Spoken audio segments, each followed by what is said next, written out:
Good morning, everyone. I call this meeting to order. Welcome to meeting number 41 of the House of Commons Standing Committee on Natural Resources. Pursuant to Standing Order 1082, the committee is meeting to hear from witnesses on the study of federal assistance for various natural resource industries. Today's meeting is taking place in a hybrid format, pursuant to the House Order of June 23, 2002. For everyone participating today, no screenshots are allowed now that we're in session, or photos of any sort. For the benefit of witnesses and members, please wait until I recognize you by name before speaking. For those participating by video conference, click on the microphone icon to activate your mic, and please mute yourself when not speaking. There is interpretation available. You have the choice of floor, English, or French, and that's in the bottom of your screen for those participating remotely, and for those in the room, everybody in the room knows the drill. All comments should be addressed through the chair, and for anyone wanting to join in the conversation, feel free to use the raise hand function. When we get into the questions and answers, I do leave it very much to the member who has the floor to guide where they're directing their questions. For those, I'm sure many of you have participated at committee before, but it goes pretty quickly, and so the members may sometimes have to jump in and ask you to wrap up so they can move on to their next round of questioning. All witnesses have completed the required connection tests, and just before we get started, I use a handy card system. When you see the yellow card, there's 30 seconds left in the allotted time. Red card means time's up. Wrap up your thoughts, but don't stop mid-sentence. And with that, we have 7 participating organizations today, and thank you all for being here with us. We'll have the Atlantic Canada Opportunities Agency go first with a 5-minute opening statement, followed by Canada Economic Development for Quebec regions, then Canadian Northern Economic Development Agency, or CanNor, then Federal Economic Development Agency for Northern Ontario, followed by Federal Economic Development Agency for Southern Ontario, then Prairies Economic Development Canada, and lastly, Canadian Energy Regulator. And at that point, we will be moving into our rounds of questions. I have been asked by members to conclude as close to 1 o'clock as possible, and I do have a bit of business administrative tasks related to the study that I'd like to deal with, so I'll keep an eye on when we stop the questions and move to that, but we should be able to get close to through 2 rounds of questions this morning. And so with that, if we're ready to go, I will turn it over to Atlantic Canada Opportunities Agency for your opening 5-minute statement. And as you take the floor for each of the organizations, if you'd like to introduce yourself and then go into your statements, that would be appreciated. So, ACOA, the floor is yours, and when you start speaking, I will start the clock for your 5 minutes. Mr. Chair, committee members, good morning. Thank you for the invitation to appear today. My name is Chuck Maillet. I'm the Vice President for the Atlantic Canada Opportunities Agency, or ACOA, for Nova Scotia's operations. And I'm joined by my colleague, David Boland, Director General of Regional Operations for the Newfoundland and Labrador Office. I am joining you today from Halifax, the unceded territory of the Mi'kmaq people. Mr. Chair, in Atlantic Canada, natural resources industries are important employers and contributors to the economy. As key economic drivers in many communities, small and large, across the region, these industries are a priority for ACOA. The agency works to create opportunities for economic growth in the region by helping businesses become more competitive, innovative, and productive, and by working with diverse communities to develop and diversify local economies, and by championing the strengths of Atlantic Canada. Through its series of programs and initiatives, ACOA is well positioned to work with businesses, industry associations, and government agencies at all levels to help our region's natural resource industries remain stable, innovative, and competitive, and to improve their resilience to the impact of extreme weather. As such, ACOA staff located in more than 30 communities, from our major cities to resource-dependent villages, work closely with community representatives, provincial governments, Aboriginal organizations, and other economic stakeholders to identify priorities and opportunities in order to maximize our region's natural resource potential in a strategic and sustainable manner. In addition, our on-the-ground presence allows us to provide effective, targeted advice and support that helps businesses in the natural resource industries to grow, diversify into new or value-added products and services, and adopt or adapt new technologies to become more innovative, productive, and competitive. We also help companies access supply chains and begin or expand exporting their products to domestic and international markets. I can give you some examples. In the oil and gas sector, we've assisted industry associations Econext and Energy NL to conduct a project titled Net Zero Pathways that will provide detailed pathways for Canada's offshore oil and gas industry to achieve net zero GHG emission targets in offshore oil and gas production by 2050, while maintaining economic development and industry growth. In addition, we supported Enamco Management in St. John's, Newfoundland and Labrador to commercialize its digital twinning services for subsea infrastructure monitoring, which will significantly reduce greenhouse gas emissions, operating costs, and risk for operators. In the forestry sector, we supported Lewis Moldings in Weymouth, Nova Scotia to automate its operations to process waste wood into new products. In the mining sector, we've partnered with Tacora Resources in Wabush, Newfoundland and Labrador in the development of new innovative processes to separate manganese from iron ore, resulting in higher grade iron concentrate. Additionally, ACOA supports research aimed at sustaining and growing the region's natural industries with over 20 projects supported to date. ACOA's efforts are focused on assisting SMEs and complement the work of other federal departments and agencies like Natural Resources Canada. We do share a goal of supporting the competitiveness of Canada's natural resources industries, and in our particular case, Atlantic Canada's, by helping small and medium enterprises to diversify products, markets, and processes.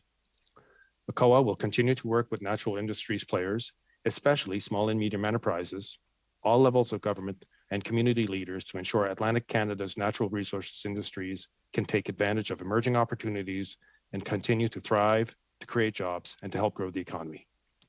Monsieur le Président, cela conclut mes remarques. I thank you, Mr. Chair, for your time. I'd be pleased to respond to your questions. Thank you so much for your opening comments. Next, we'll be going to Canada Economic Development for Quebec regions, and I believe it's Madame Petit who will be providing the opening statement. So when you're ready, just start going and I'll start the clock. Thanks very much. Merci, Monsieur. Thank you, Mr. Chair, and thank you to the members of the committee. My name is Marie-Claude Petit. I am Vice President Operations and for Canada Economic Development for Quebec regions. Here from Montreal, I would like to thank the First Nations who have lived in and worked in this territory for the millennia for their welcome on their traditional territory. I am pleased to be here to address the work of our agency in Quebec. Canada Economic Development for Quebec regions, or CED, is the key federal player in Quebec for the economic development of regions and SMEs. From the outset, our organization, like the other 6 regional development agencies in Canada, is non-sectoral. We do not have a mandate to intervene in one sector or another. Condition for economic growth in the region we serve. We are interested in the natural resource sector because it is a solid driver of growth in some regions. Our intervention priority address cross-cutting economic issues such as the competitiveness of SMEs, market access issue, the necessary transition to net zero, and support to devitalize community. Canada Economic Development support SMEs and the organization that assist them in the development, marketing, and adoption of technology. We also support the development of community assets, including tourism and the promotion of foreign investment. Et dans tous les domaines d'intervention. And in all of the areas we work in, we are specifically focused on projects led by Indigenous groups, or that is to their benefit. All across Canada, natural resources are an asset for Quebec and an economic driver in several of our regions. Lorsqu'ils sont reliés à des entreprises ou des... When they are linked to businesses or economic players in this sector, our investments aim, among other things, to take the regions of Quebec beyond resource extraction in order to protect them from the economic and structural challenges associated with it.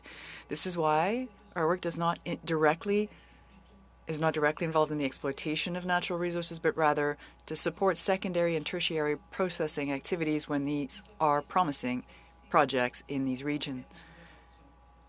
We also promote the creation of innovation ecosystems, such as those that exist in college technology transfer centers, CCTTs. For a number of years now, we've been supporting Energica, a CCTT that is affiliated with the Cégep de la Gaspésie et des Îles de la Madeleine that works in the wind and solar energy sector. In the Saguenay-Lac-Saint-Jean region, we invested in a project with AgriNova, a CCTT created by the Alma College to set up a thermochromic conversion center to process forestry residues in addition to acting as a business gas pedal. And leveraging the competitive regional advantage, Canada Economic Development is contributing to the economic vitality of the region and helping them obtain exposure both within Quebec and beyond the border. We also play a key role in terms of integrating and networking, which allow us to bring the right partners together for a given project. This type of collaboration allows us to deliver on large-scale projects for our regions. Nous misons également sur la coopération intersectorielle. We also count on intersectoral cooperation and cooperation with the government of Quebec, a partner with whom we have an excellent relationship. Nimble, agile, and focus on our community. We prioritize projects that generate long-term economic benefit. DEC continuera à appuyer les entreprises et les régions. Our organization will continue to support businesses and regions in Quebec in order to foster a greener, more resilient economy for all. Thank you. I'd be pleased to answer your questions. Great. Thank you for your opening comments. We'll move now to the Canadian Northern Economic Development Agency, and you will also have 5 minutes for your opening statement. Thank you, Chair and members. My name is Margaret Buist, and I'm the Vice President of Policy, Communications, and Northern Projects at the Canadian Northern Economic Development Agency, or CanNor, and I'll be providing my opening remarks in both English and French. Like other regional development agencies, CanNor is responsible for promoting economic development within a distinct region of this country, in our case, the three territories. Notre responsabilité fondamentale est de soutenir. Our fundamental responsibility is to support the conditions for a sustainable, diversified, and innovative economy in collaboration with Northerners and Indigenous people, businesses, organizations, other federal departments, and other levels of government. The resources sector remains a cornerstone of the Northern economy, primarily driven by the mining industry, which is the largest private sector contributor to the territory's economies, accounting for approximately 23% of the GDP in 2020 and likely to reach over 28% by 2024. Une grande partie du potentiel des minéraux du Canada se trouve. Much of Canada's mineral potential lies in the territories, including critical minerals that are essential to Canada's economic security and its a transition to a low-carbon economy. While north of 60 represents 40% of Canada's landmass, more than 75% of the region's known mineral deposits remain undeveloped due to a significant infrastructure deficit and high operational costs, amongst other factors. Le PIB de l'ensemble. The GDP of the territories as a whole is expected to grow over the next few years. This growth will be largely driven by the mining sector, particularly in the Yukon and Nunavut. However, the Northwest Territories are facing headwinds due to the decline in mineral exploration investment activity and the planned closure of diamond mines. CanNor is guided by its pan-territorial growth strategy, which is aligned with the Government of Canada's Arctic and Northern policy framework. Much of the agency's funding is centered on foundational investments intended to attract economic development, including in the natural resources sector. CanNor has invested over $38 million for for 72 projects since 2015 in energy, forestry, minerals, and geoscience sectors. For instance, Canfor invested $1.26 million in the Nachalacho project in the Northwest Territories to fund innovative ore sorting technology that makes the process more environmentally friendly. This is the first rare earth mine in Canada and one of the first where an Indigenous company is responsible for mining on its traditional territory.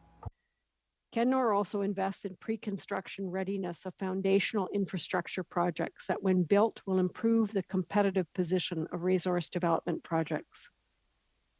For example, $1.28 million to advance planning for the road that will connect the Slave Geological Province in the Northwest Territories to the Kitikmeot Inuit region of Nunavut. More than $875,000 toward an all-season Mackenzie Valley Highway, $1.6 million to support the Kivalliq hydrofiber link between Nunavut and Manitoba, and $480,000 to support the planning of the proposed Tallston hydroelectricity expansion project. Le secteur des énergies renouvelables. The renewable energy sector is expanding in the territories to reduce their dependence on diesel. Over the past 3 years, Canfor has invested over $16 million in energy projects. Some examples include $1 million investment in the Old Crow Solar Project to support the Vuntut Gwich'in in equipping their community members with the knowledge and experience to manage operations, and $1.2 to the Hulik Energy Corporation in Nunavut to study geothermal potential. Other resource sectors are smaller in the north, although important for economic diversification. For instance, we're helping a small Indigenous women-led business, Yukon Timber, a local Whitehorse firewood supplier, to expand their services. Canfor will continue to work with territorial governments, Indigenous partners, and industry to advance resource development projects in the north that support sustainable economic development. You may have. Great, thank you so much. Now we'll be moving to the Federal Economic Development Agency for Northern Ontario. Good morning, bonjour. It is my privilege to appear before the committee today. I would start by acknowledging that I'm joining you from Sudbury, which is located on land within the Robinson-Huron Treaty Territory. I'm here in my capacity as Executive Director of Program Delivery for the Federal Economic Development Agency for Northern Ontario, also known as FEDNOR. FEDNOR serves a dual role, so both as pathfinder and funding partner, connecting the region's businesses and stakeholders to opportunities and investing in key initiatives that lead to job creation and economic growth in our great region. In Northern Ontario, this includes support for projects in key sectors that are the focus of the committee today. So the mining sector in particular is a key driver of Northern Ontario's economy, and the region is widely recognized as Canada's Centre for Mining Excellence. In addition to many operating mines located across the region, Northern Ontario is also home to a substantial supply and service subsector that serves mines across the country and exports its products around the globe. To support the continued growth of the mining sector, FEDNOR is focused on key activities including promoting the adoption and commercialization of new technologies, fostering linkages between businesses and institutions, and improving trade and export performance. So since 2015, FEDNOR has invested more than $28 million towards 48 mining projects that have leveraged a further $106.5 million. For the past 8 years, FEDNOR has funded a pavilion that now showcases more than 100 mining-related businesses at the Prospectors and Developers Association of Canada, so the convention, PDAC. Their exhibitors have used the opportunity to form strategic alliances, strike business deals, and increase exports. As they recommend, some $85 million in direct economic benefits for the region. So to support, to further support mining innovation and to reinforce links in the mining ecosystem, FEDNOR also works with public sector organizations, so colleges, universities, innovation centers, with a mandate to support the mining industry, or SMEs, in the mining supply chain. So this past summer, FEDNOR invested $2 million in 2 key battery electric vehicle projects in Greater Sudbury. So the wealth, or Northern Ontario's wealth of mineral deposits, position the region as a key player in the global supply chain for electric vehicle batteries and clean energy. So as such, FEDNOR's focus on mining also includes the emerging opportunity around critical minerals. So as we move forward in developing the mining ecosystem, FEDNOR's focus is to support projects that move beyond simple extraction and into value-added production. So our goal is to maximize the benefits for Northern Ontario communities while ensuring we do so correctly by working closely with the many Indigenous communities and rural communities in our region.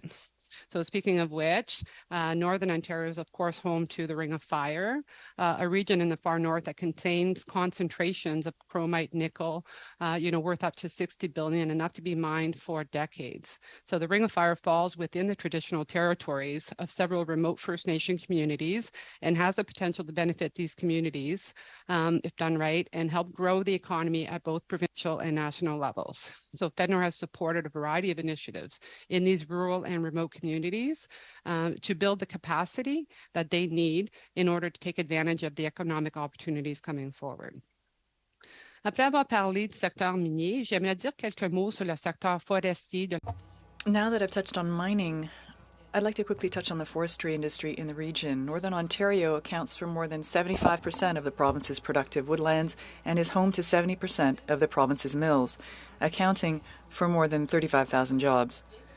But while the forestry sector is an important contributor to the region's economy, it faces a number of challenges. Some of these include the high cost of transportation, energy, and labor, and the difficulty companies have in recruiting and retaining skilled labor. To help address these challenges, FEDNOR has supported 33 projects in the forestry sector since 2015, representing an investment of more than $12.7 million. In response, Northern Ontario mills have been upgrading and diversifying their operations to develop value-added projects, including renewable fuels and chemicals. Just last month, FEDNOR invested $1.7 million to support the expansion of a value-added sawmill operation in First Nation near Thunder Bay that is now diversifying its product line and increasing production. You can see natural resources are vital to the economic success of Northern Ontario, and FEDNOR will continue to play a key role in supporting economic development opportunities in these sectors of growth. I would be pleased to answer any questions. Thank you. Great. Thank you very much for those comments. Moving now to the Federal Economic Development Agency for Southern Ontario. We'll have 5 minutes for your opening statement. Thank you very much, Mr. Chair. Good morning, committee members and federal colleagues. Thank you for the invitation to appear today.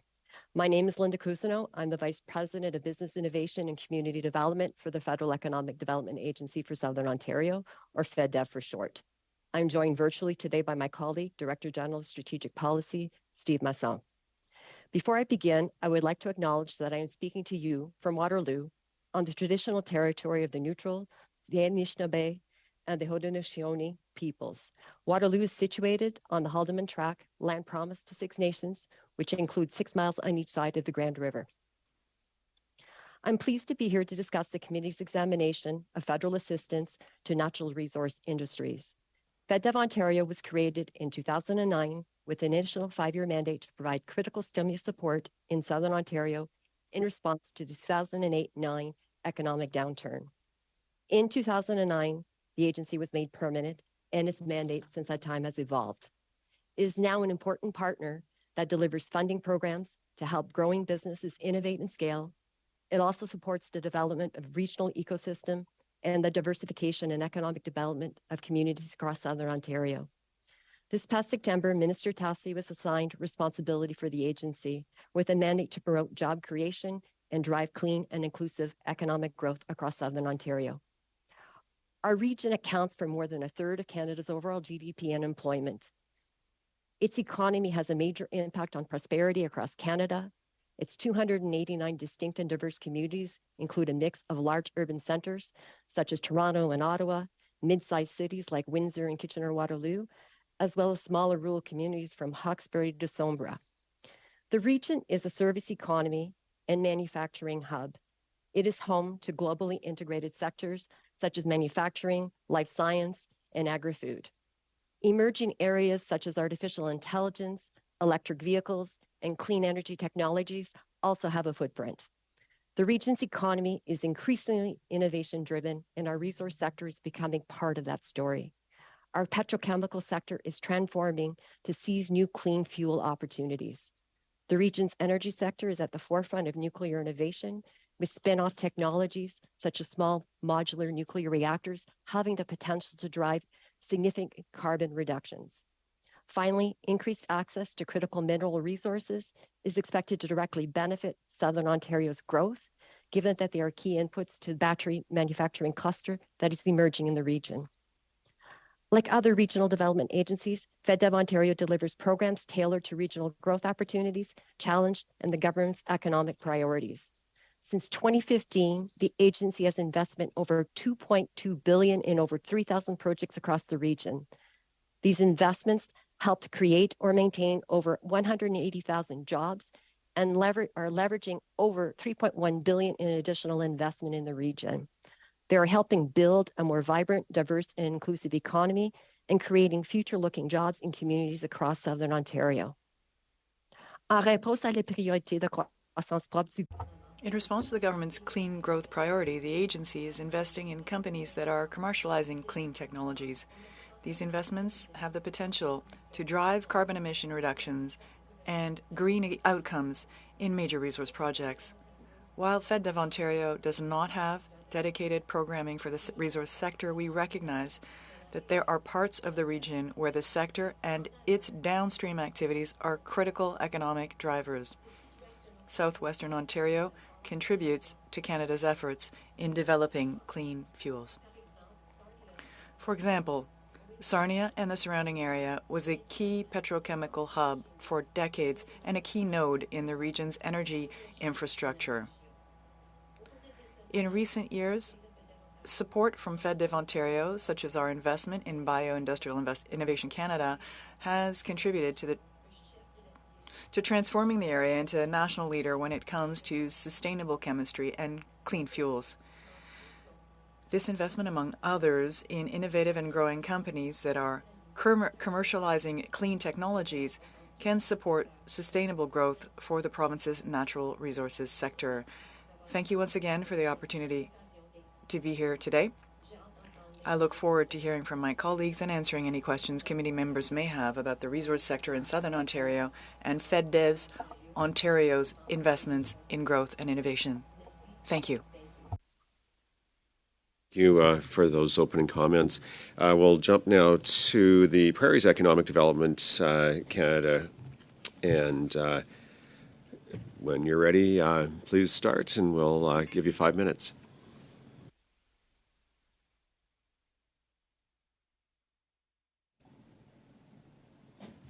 Can you unmute yourself? Yeah. There we go. Thank you. My apology. Good morning, Chair and honorable members. My name is Abdul Jalil, and I'm the Assistant Deputy Minister for Prairies Can, Saskatchewan region. I'm joined by my colleague, Joanne Pollock, Director General, Business Innovation and Community Development. I'm pleased to be speaking with you from Regina on Treaty 4 territory, the traditional land of Cree, Ojibwa, Saulteaux, Dakota, Nakota, and Lakota peoples, and the homeland of the Métis Nation. Prairie Can is the federal department that supports economic growth in Alberta, Saskatchewan, and Manitoba. We provide targeted investments, advocate for Prairie's interest, and collaborate with stakeholders across the Prairie provinces. Our programs and services are sector neutral. They help businesses, not-for-profits, and community grow stronger. Since November 2015, we have invested more than $1.5 billion to diversify and grow the Western Canadian economy, sport innovation, and stimulate the Canadian economy with pandemic sport programs. While our programs are not sector-driven, we have identified an estimated Prairie Can's investment of roughly $50 million for more than 90 projects closely linked to the natural resource sector, and several tens of millions of dollars in indirect sports since 2015. From oil and gas to hydro, from potash to minerals and uranium, the natural resource sector supports quality jobs and help community prosper. I am pleased to share a few examples of these projects. We recently invested $7.5 million to establish 2 new rare earth element processing facilities in Saskatchewan, the first in Canada and one of which will be the first of its kind in North America. These facilities mark the creation of new value-added natural resource industry in Canada and a significant step forward establishing a secure domestic rare earth supply chain. Earlier this year, Prairie Can also announced more than $2.1 million to support the Energy Transition Center. Based in the heart of downtown Calgary, this center provides a space where Canada's largest energy companies can collaborate with clean energy startups, innovators, and investors. We invested $75,000 with the International Mineral Innovation Institute to undertake Saskatchewan's first ever Alternative Energy Systems Innovation Challenge. This challenge is connecting mining companies and local businesses to support the accelerated application, scale-up, and adoption of clean technology in the mining sector. We are also making strategic investment in the growing hydrogen sector and have committed more than $6 billion in support of hydrogen projects to date. Our investment has enabled the launch of the Edmonton Region Hydrogen Hub, an alliance of government, Indigenous, academic, and economic development leaders. This is Canada's first hydrogen hub and serves as a blueprint for other hydrogen nodes across the country. In addition, carbon capture, utilization, and storage technologies will play a vital role in enabling Canada to meet its net zero commitments. That's why we invested more than $1.5 billion for Carbon Next, a Canadian commercialization hub for carbon capture, utilization, storage, and monitoring technology. We make investments to support inclusive economic development as well. For example, we have invested $150,000 to support the mineral-rich communities of northern Saskatchewan and the Athabasca Basin. This funding is supporting training and employment opportunity for residents, including Indigenous participants, when they are affected by the slowdown of uranium mining. The Athabasca Basin is now identified as one of Canada's critical mineral-rich regions. The team at Prairie Cans have deep roots on the prairies. We are engaging communities and collaborating with diverse interests to support sustainable economic development in the natural sector. Our intent is a strong economy that works for everyone. I would be pleased to answer your questions. Thank you. Great. Thank you for those opening comments. For everybody's information, Pacific Can was unfortunately unable to provide us with a witness today, but they have indicated that we'll be receiving a written brief by the end of next week in both official languages. So we'll circulate that to committee members as soon as we receive that document from Pacific Can. And so now for the last opening statement for this morning, we're going to go to the Canadian Energy Regulator, and you'll have 5 minutes as well for your opening statement. Thank you, Mr. Chair, honorable members. My name is Jean-Denis Charlebois, and I'm the Chief Economist at the Canada Energy Regulator. I'm joined today by my colleague, Jess Dunford, Director of Major Projects Oversight at the CR.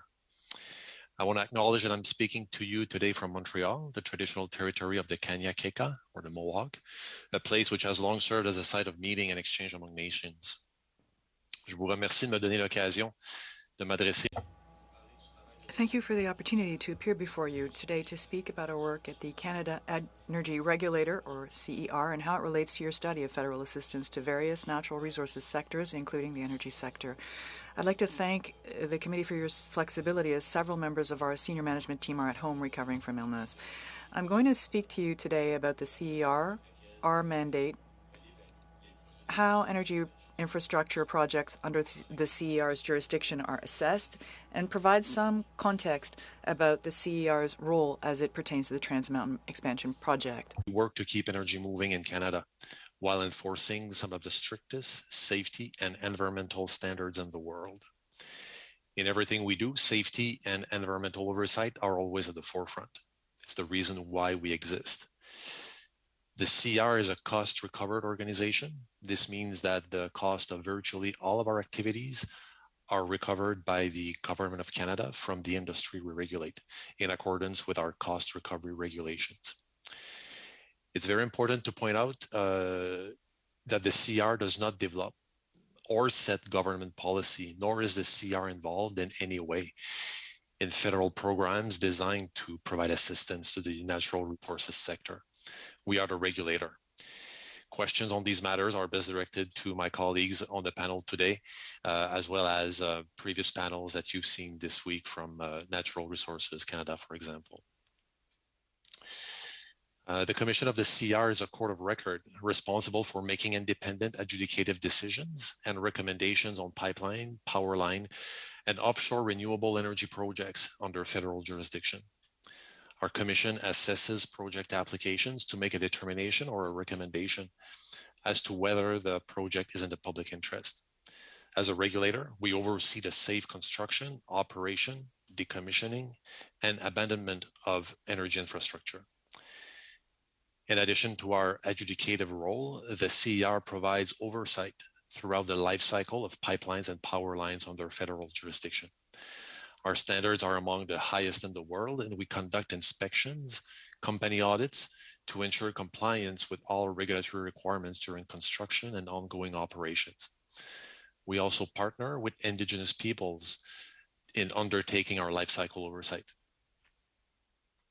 Along our regulatory functions, the CER plays a vital role in providing timely and relevant energy information and analysis to support the energy conversation in Canada.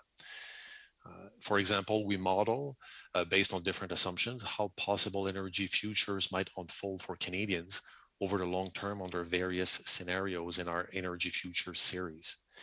The next iteration of the CER's Energy Futures report will include scenarios where Canada meets net zero emission by 2050 and will be published next spring. Since the TMX project was approved by the Governor and Council, the CER has been actively involved in monitoring the construction of the project and ensuring compliance with regulatory requirements. Once the project's construction phase has been completed, the CER will continue to provide lifecycle oversight to ensure that it is operated in accordance with our world-leading environmental and safety standards. Additionally, I would like to note that the then NEB back in 2018 had no role in the government's decision to purchase the Trans Mountain pipeline. The NEB did not provide any advice, nor was it consulted by the government prior to the purchase. Je vous remercie de me donner l'occasion. Thank you for giving me the opportunity to speak with you about the work of the CER today, and more specifically about our role relating to TMX. I am prepared to answer your question. Thank you. Great. Thank you so much for those opening comments. I want to just say that I understand there had been some members of the Canadian Energy Regulator who had fallen sick, and so we are hoping that they're on their way to a speedy and full recovery. So please pass along those wishes to your team. Before we get started, I just wanted to welcome Mr. Hoback, Mr. May, and Mr. Miao as guests to our committee today. And with that, we're going to get right into our rounds. We'll see how far we can get. First round is 6 minutes each. And first up, I have Mr. Falk. So over to you for your 6 minutes when you're ready. Okay, thank you, Mr. Chair, and thank you to all the panelists and department heads that have testified here this morning. I appreciate your testimony, and I've learned quite a bit. I do note that that many of you are in your home offices, and I'm just wondering if this is a departmental policy, or why is it that you wouldn't be in your normal offices?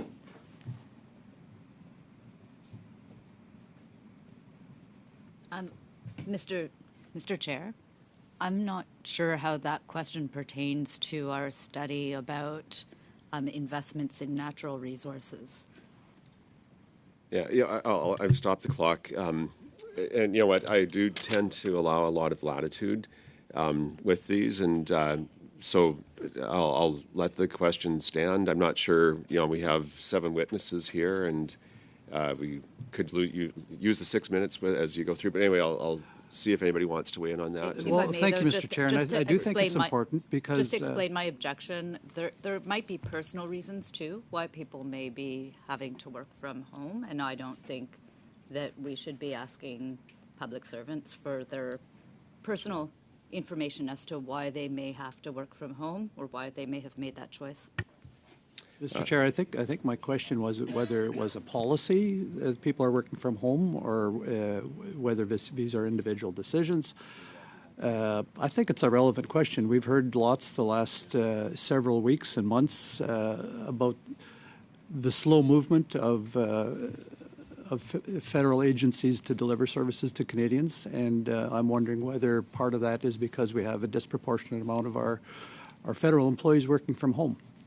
Okay, I just see that Mr. Angus has his hand up. So, Charlie, if it's a point of order, please weigh in, and then we'll get back to a decision from me on our next step. So, Charlie. Well, I think it is highly inappropriate given the fact that some of my Conservative colleagues have phoned in their committee testimony from home or not sitting around the table. So if we're going to allow MPs to do that, and I've watched many MPs in the Conservative Party speak in the House from home, why our colleague is trying to attack civil servants who are here to talk about investments that the government is making in our communities. Okay, thank you. So, having heard from the witnesses, and I think there are issues, as Ms. DeBrusen has said, about personal reasons. But I will see if one representative would like to weigh in, if there is a policy from your respective agency, and then perhaps we could move to the next round of questions. So I see, Ms. Buist has her hand up, so I'll turn it over to you. Thank you, Chair. And I can't speak for all of us, but I do know that the clerk has asked the deputies to institute hybrid work models for public servants in the federal public service. And all of us are working on hybrid work models, which means sometime in the office and sometime in home offices. And I would say that we also spend a lot of time in communities. We spend time at mining conferences. It was just mining day at the Hill. So we are back and forth, whichever works most effectively and efficiently for all of us, given the types of jobs that we do. And on the speed of service, I can tell you that this group was at the forefront of providing economic relief at the commencement of the pandemic in 20 and 21. And I know that my colleagues here on the screen and I worked 60, 70, 80 days straight in 2020, getting economic development relief funding out the door. So this is a group that can work from anywhere, and we often do, and we are in various locations today. Great, thank you for that. Mr. Chairman, that satisfies my question. Okay, then carry on. I was particularly interested what the source was, and I think Ms. Buist has provided that. So thank you very much. And I do appreciate all the work that our federal civil servants do, and how you contribute to our local communities, to the economy. I think it's vitally important, and I thank you for that. And Ms. Buist, as you responded, I'd like to ask you a few questions on your testimony. You use the word a lot, invest, foundational investments. My question would be, these investments, do they also mean that as a department, as an agency, you also take an equity position in some of the companies that you invest in? No, we do not take an equity position. We provide funding, and it depends on our various programs. Each of us has some national programs, and we also have some very agency-specific programs. They are grants, they are contributions, and we do have repayable loans, and in some cases, non-repayable loans. So, but I can only speak for Canfor in saying we don't take equity positions in the projects that we fund. Okay, and my next question would be on the repayable loans that you issue to different communities or organizations or small businesses. What percentage of repayment do you experience as an organization? Or do you have significant loan losses would be another question. Each of us is different. I can only speak to Canfor. It was just last couple of years we began to do repayables. And so we don't have a long history of doing that or a long set of statistics on the repayables. So it might be better if one of my colleagues who has much more experience with the repayable loan funding answered your question. Okay, thank you for that. And thank you for. Another question I had for you is you did mention that you invested $1.2 million in a geothermal study. To me, geothermal is a proven technology and concept, and I'm wondering why we were still studying the issue, or was it an application-specific study? Or why wouldn't, if we're going to make an investment, why wouldn't we just invest in the project itself as opposed to a study?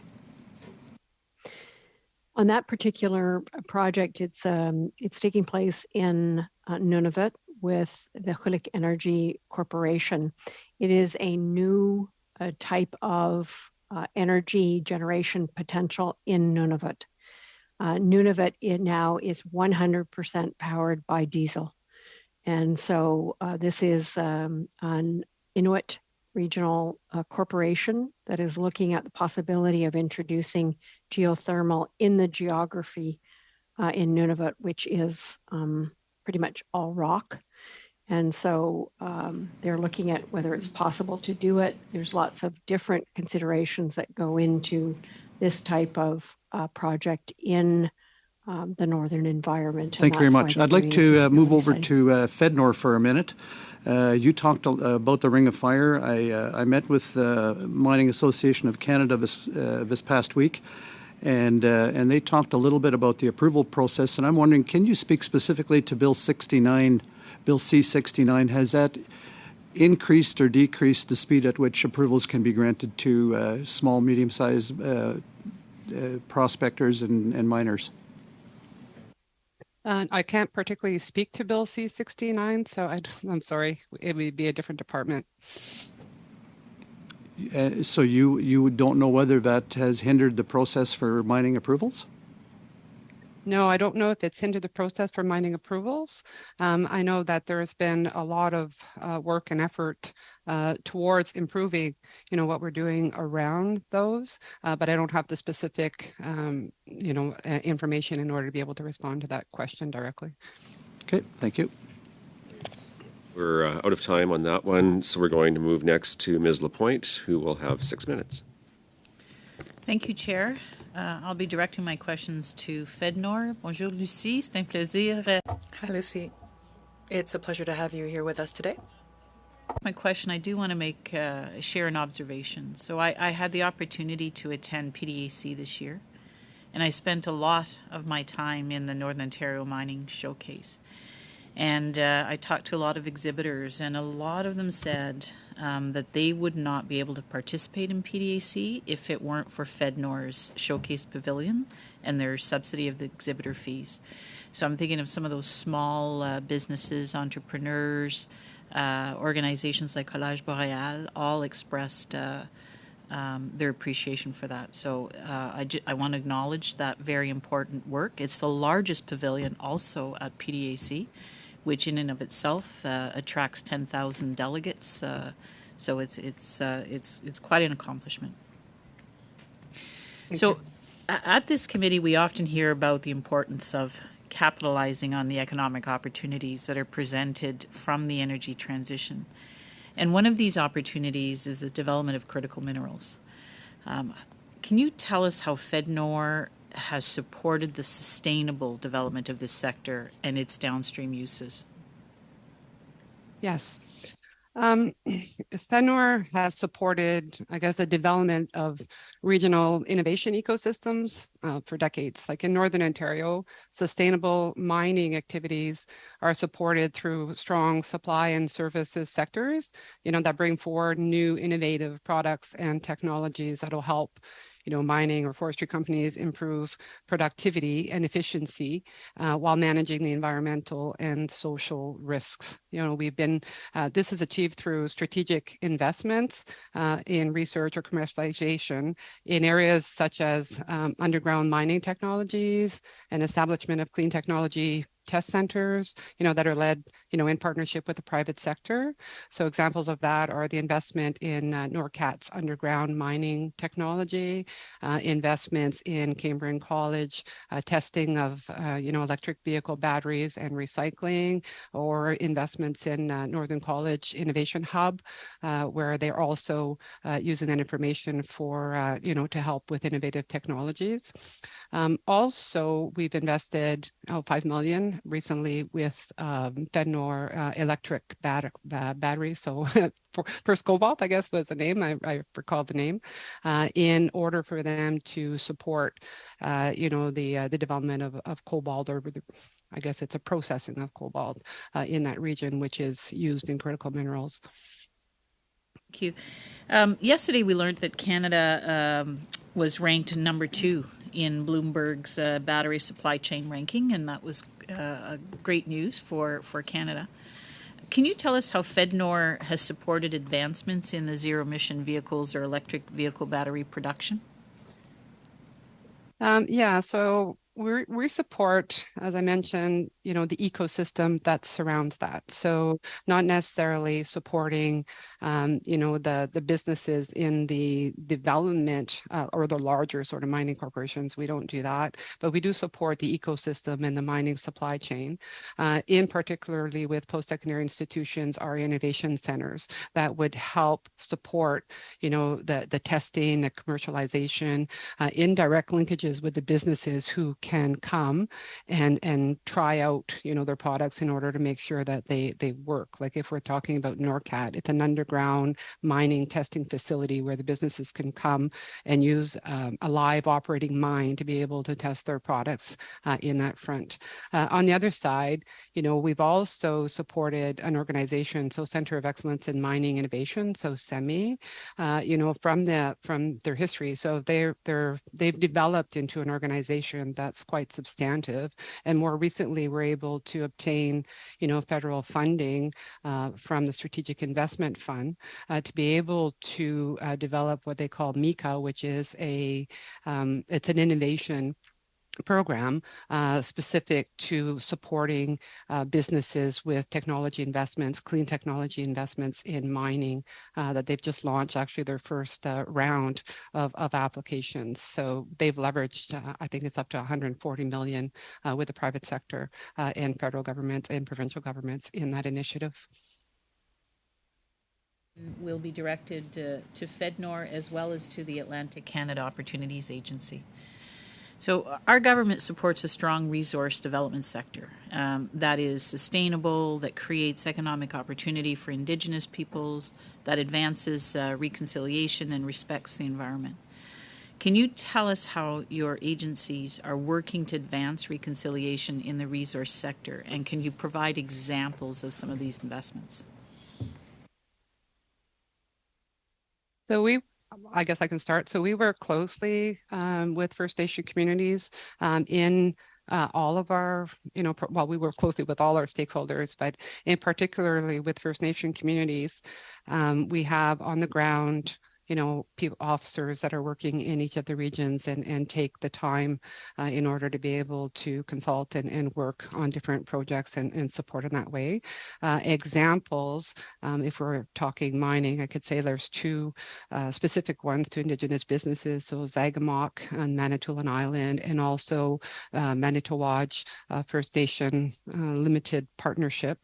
We've supported those businesses to purchase equipment that enables them, specialized equipment that enables them to then develop an IBA with the mine, like in the case of Matachewan is with Kirkland Lake Gold, in order for them to be able to train, Indigenous youth in their First Nations and be able to, work as within that mine in doing that. So those are two really good examples. Thank Great. you, Lucy. Yeah, Will the thank chair you. allow... Unfortunately, we're out of time, so we're not going to be able to hear from ACOA, but perhaps somebody else can pick that up if it gets back to them.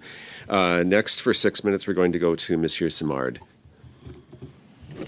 Merci, Monsieur le Président. Thank you, Mr. Chairman. I have a question for Mr. Charlebois.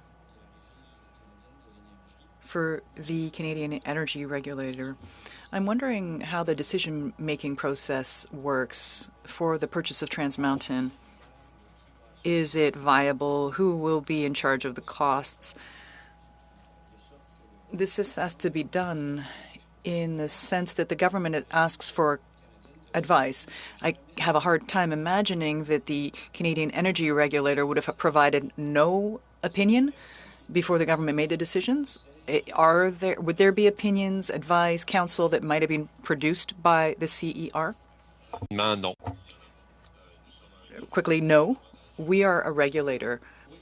Yeah, okay, thank you. So that means that the government made the decision to buy infrastructure worth $7.4 billion without asking for any other opinions.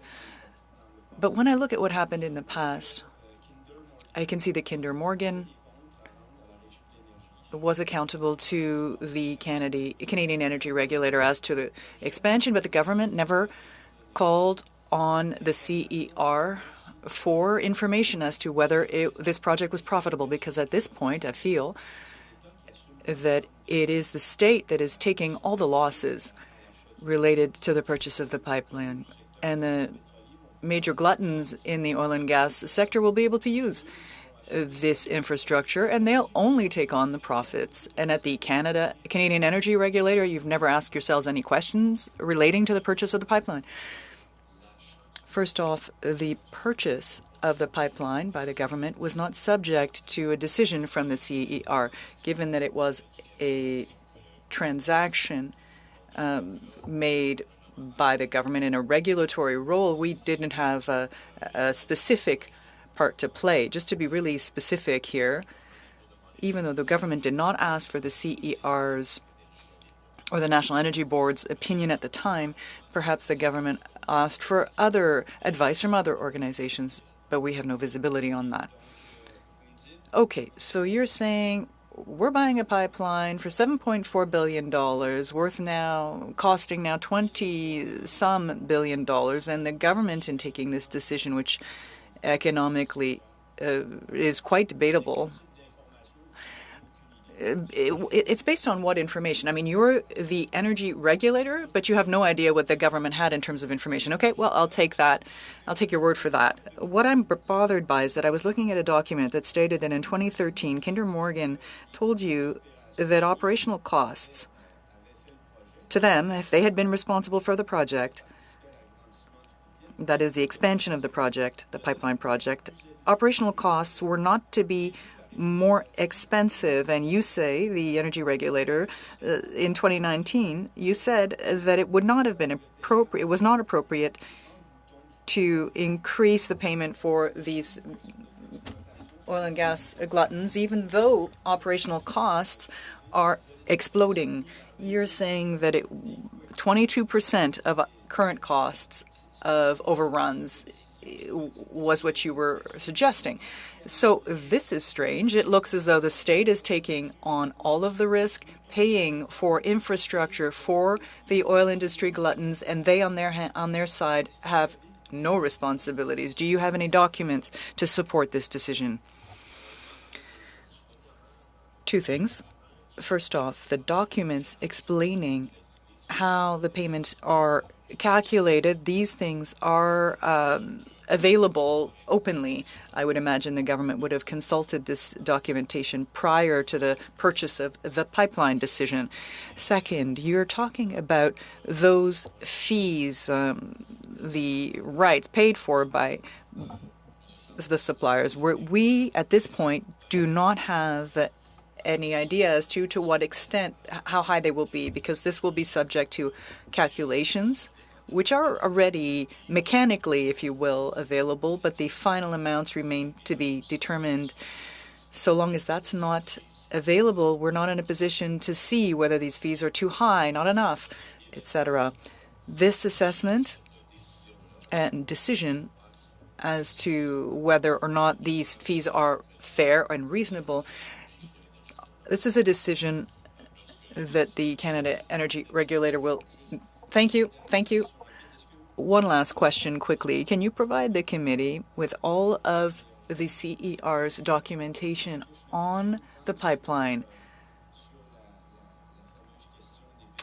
with respect to this issue of the payments or the fees? And can you provide that to the committee? We can certainly provide a follow-up to that, yes. Thank you. I have a quick question for Madame Petit, from the Canada Economic Development for Quebec Regions. I was listening to your presentation and you were saying that DEC is a key federal actor when it comes to regional economic development. I know many people who have come to me to say that systematically the DEC would say no to any forestry industry proposal. Actually, no, that's not the case. We have actually approved a number of forestry-related projects over the last year, in fact, many projects, in fact. Since 2015, more than $72 million it has gone to the forestry industry that we've supported. So there are a number of criteria that are looked at for various projects, and in the forestry sector, the same. And I think in the last year, we made a significant investment for Unifor Canada in Val-d'Or. I was there yesterday. I was at the plant yesterday to see the work that will be started there. So significant modernization of that particular plant that is going to be responsible for many jobs in the Val-d'Or region. So investments are still ongoing based on some priority criteria that are established.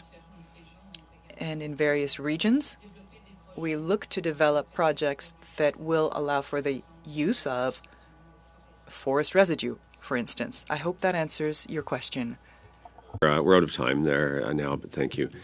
We're now going to go next to Mr. Angus, who will have 6 minutes. Thank you, Mr. Chair. Mr. Charlebois, in December 2021, the Canadian Energy Regulator laid out its scenario for Canada's future oil production that predicted a major increase up into the 2030s, then it would flatline, and then in 2050, it would be roughly similar to what it is today, slightly lower, but pretty close. Is that the CER's projection today? So what you describe is, yes, our projection from our 2021 Energy Futures Report, which was under the evolving policy scenario, which means that we have projected what would be the production of oil and gas in a context where Canada's climate policies were to become increasingly stringent as they have been so far. Okay. So if I may, just one point of clarification, this is not a scenario where Canada meets net zero emission by 2050. That specific scenario is something we are currently working on, will be available in the spring. Okay, that's interesting, because Mr. Guilbeault said that with his green plan, they were using the Canadian Energy Regulator modeling, and I find it dramatically at odds with what the International Energy Agency is saying, that they say the only way we're going to keep to 1.5 degrees, the red line from catastrophe, is to decrease from 100 million barrels a day to 24 million barrels a day in 2050. And yet what we see is that Canada carries on as business as usual. So I find that concerning. And one of the ways that we get to this major increase that you predicted, the extra million barrels a day coming up into 2030s, of course, is the TMX pipeline. So I'd like to turn my comments to that. The tolls for the shipping of the TMX pipeline was originally assessed when this value of the pipeline was $1 billion. Kinder Morgan walked when the costs were $5.4 billion because they couldn't pass those tolls on to the companies who were shipping. will you confirm that the CER has limited the cost overruns to 7.4 billion of the cost of the pipeline, that would be transferred to shippers, but any overrun costs are not going to be transferred to the shippers? I cannot confirm this. What I can confirm, though, is that the methodology that will be used to calculate the final tolls on the pipeline has been approved in 2013. That methodology includes certain cost categories that are capped and some that are not capped, meaning that to the extent that there are cost increases above and beyond the cap for certain categories, then those cost increases are for the account of the pipeline rather than being able to pass those cost increases to shippers. I'm sorry, I'm running out of time here, but so these costs were figured in 2013. In 2022, this project is now $21 billion, massive overruns, at least $17 billion. So would you confirm that what the shippers are being told they will pay is 22% of the actual cost overruns based on $7.4 billion budget? All the rest of that, at least the 78% of the shipping costs, is right now going to be subsidized by the Canadian taxpayer. Would you confirm that? I cannot confirm this because that particular analysis, with all of the actual number and mechanics to do it, will be the subject of an application that is yet before the Commission. What the numbers that you are citing, I know they have been floating in the media, some have been available elsewhere, but in terms of the actual regulatory review of final tolls for the expansion, this is a file that is not before the regulator, so I cannot speak to the I guess the question is, because you spoke very clearly about your mandate being cost recovery, it would be an extraordinary free ride for very profitable companies if the Canadian taxpayer is covering 75-78% per barrel of every barrel that's shipped. That would be an extraordinary subsidy. So at what point will the public be informed whether or not we are paying the cost of every barrel that's shipped on top of the $21 billion we're carrying for the price of this pipeline? Will the CER come back and say to the public, we think it's in the public interest to transfer all the cost to the shipper? I mean, that's how the free market's supposed to work. Or is it possible that we are going to be stuck with those costs? The regulatory proceeding that will be undertaken to evaluate the appropriateness of the tolls of the expanded system will be public for all Canadians to see. There are sometimes instances where some segments are confidential, but that it remains to be determined.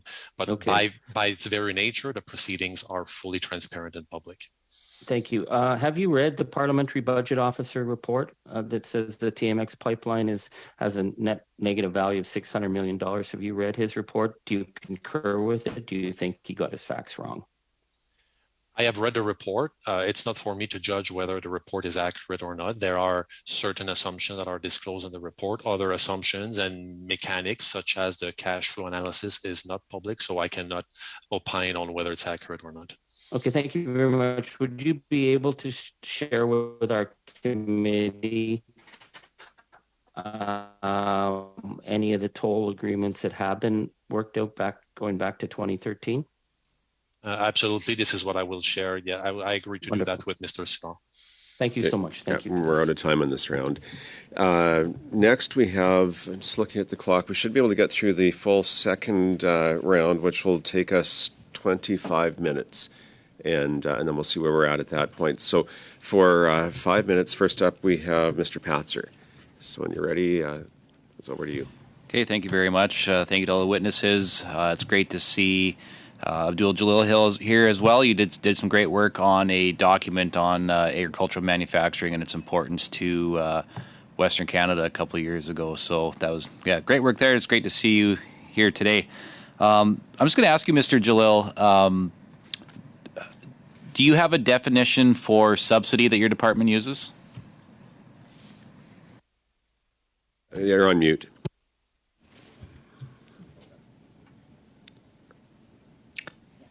Thank you very much. Can you explain subsidy for what? Just wondering if you have a definition that you use, or like what defines a subsidy for your department, and I guess the money that your department puts out, do you consider that a subsidy, or do you consider that just a loan, or what's the nature of it? Okay, there are two different key components when our department put money out. I mean, one is for the ecosystem developments, and that is to nonprofit organizations, mainly the academic institution or other such organizations, to build the ecosystem or build the capacity there. So that's a non-repayable.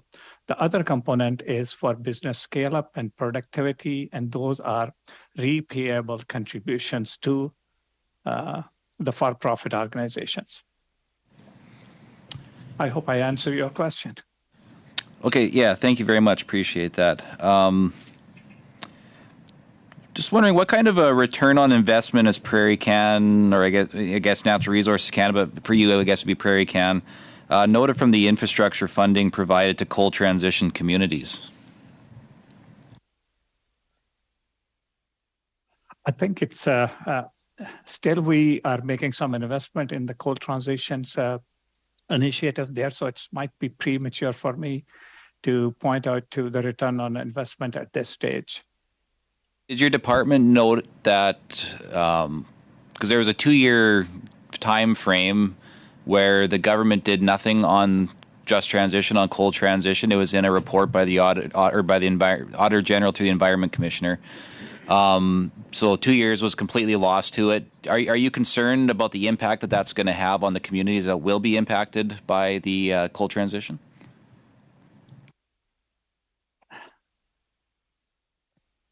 Again, I mean, that is something which maybe Natural Resources Canada would be in a much better position to answer that question. So maybe I could just jump in there, Jalil. Yeah. Sure. Joanne Pollock from Alberta. So during that time, we continued to develop our coal programs, both the Canada Coal Transition Initiative and the Canada Coal Transition Initiative on the infrastructure side.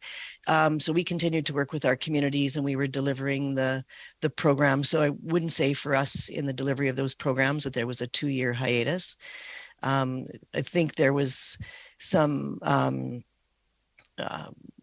on the Natural Resources Canada side, they were looking at broader just transition kind of initiatives, but in terms of the program delivery to those coal communities, there was no pause throughout COVID when we continued to work. Okay, thank you. To the Canada Energy Regulator, what is Canada's baseload rate of energy that is required to get through a given year for 2023, and then what's the projection for 2030? I don't have that particular data point at my fingertips, but I could follow up with the committee afterwards. Yeah, if you could submit to us, what is required currently, and if you have a projection number for 2030, that would be great. Let's see here. Do you have a definition that you use for subsidy as a regulator?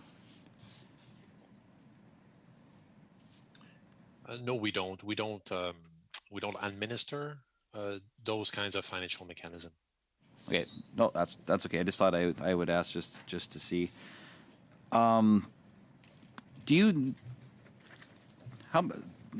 hang on a second here. I got a different question I wanted to ask you.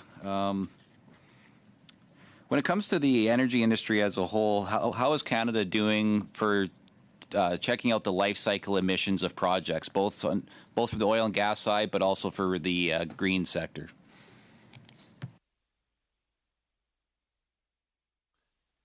The question is for me. Okay. As the regulatory framework specifically for federal regulated pipelines are about assessing the impact that the project will have on Canada's ability to meet its climate commitment. So in terms of an assessment of a full life cycle GHG emission for any given energy sources, this is not an analysis that the CR conducts. It's really focused on the emissions of any particular pipeline. And unfortunately, we're out of time. We're going to go next for 5 minutes to Ms. DeBruzen. So when you're ready, over to you. Thank you. I'm particularly interested in zero emission vehicles, so I think I'll be asking a lot of my questions around that today, particularly because I see great synergies across our country when I see that a company like New Flyer, based in Manitoba, actually has a contract with my home city of Toronto to provide over 500 electric hybrid buses, which is an amazing way to support jobs in one city and at the same time to also be helping in the transition in another city. Now, I noticed at the same time as I was looking into that bit of information that just recently there was an announcement, and this would be for the prairies, of an investment in Manitoba for a vehicle technology center to support the transition to zero-emission heavy vehicles. And I was wondering if I could get a little bit more information about that project and what is the hope as to what that would generate.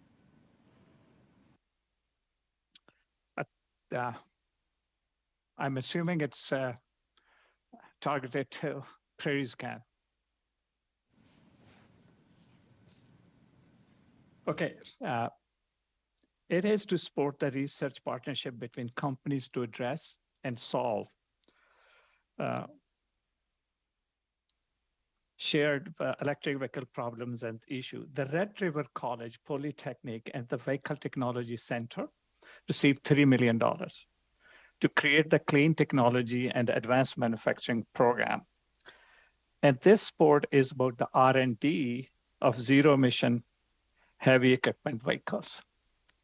One notable project is with Frontiers North's EV Tundra buggy, which uses a repurposed batteries from an electric bus to take tourists across the subarctic terrain of northern Manitoba. So I think it's more about the R&D when it comes to the electric vehicle. Are there any estimates about the types of jobs or the number of jobs that investment in electrical vehicle technology in the prairies will generate? I just can't provide you any specific number at this time. Would you be able to provide it to me at a later time? We will look into it and see if we have a number which we can provide to you. Okay, thank you. Absolutely. I was also curious because I saw lots of great announcements happening in the prairies, it seems. And it just seems that just recently there was an announcement in Calgary for an energy transition center. I think I'm staying with you, prairies. Yes. Now, can you tell me a little bit about the purpose of this energy transition center?